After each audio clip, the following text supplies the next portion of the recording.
এই রনি আইছো ছবিটা বিদি বলা ছবি আছে হ্যাঁ না না তুই সাথে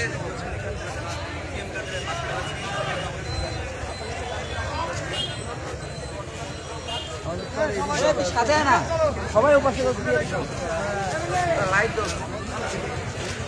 দর্শক নিশ্চয়ই আপনারা ক্যামেরার চোখে দেখলেন যে জিএম কাদেরের যে পৈতৃক বাসাটি, এটি মূলত হুসাইন মোহাম্মদ এরশাদ তার বাসভবন এবং এটাই তাদের পৈতৃক যে বাড়ি সেটি। এবং এখানেই কিন্তু রংপুরে কোনো সফরে আসলে জিএম কাদের ঠিক এই বাসাটিতেই কিন্তু অবস্থান করেন। আজ কিন্তু এই যে অনাকাঙ্ক্ষিত যে একটি পরিস্থিতি তৈরি হয়েছে, নিশ্চয়ই আপনাদেরকে সেটি কালের কণ্ঠের মাধ্যমে আমি খুশবু হাসান রনি আপনাদেরকে দেখানোর চেষ্টা করছিলাম। এবং এই মুহূর্তে কিন্তু শক্ত অবস্থানে রয়েছে দুই পক্ষই, অর্থাৎ জাতীয় পার্টির যে বিভিন্ন অঙ্গ সংগঠনের যারা নেতাকর্মী রয়েছেন তারাও কিন্তু এসে অবস্থান নিয়েছেন যাতে কোনো ধরনের কোনো অনাকাঙ্ক্ষিত ঘটনা না ঘটে, সেটি কিন্তু আপনারা দেখছেন।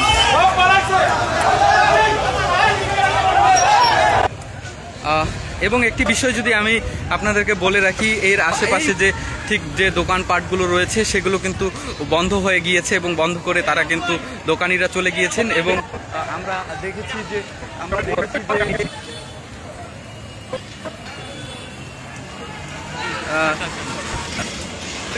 আমরা দেখেছি যে বিভিন্ন ধরনের কিন্তু স্লোগান আমরা এখান থেকে শুনতে পেয়েছি, এমনটি কিন্তু আমরা জেনেছি।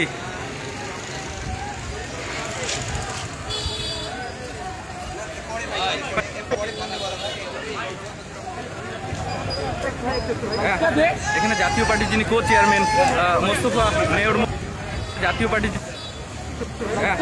এখানে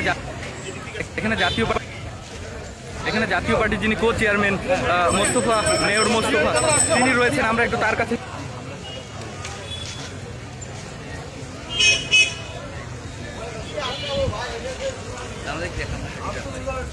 দর্শক আমরা কিন্তু দেখছি যে এখানে জাতীয় পার্টির পাশাপাশি রংপুরে যারা স্থানীয় গণমাধ্যম কর্মী রয়েছেন তারাও কিন্তু এসেছেন এবং তারাও কিন্তু বিষয়গুলো দেখছেন।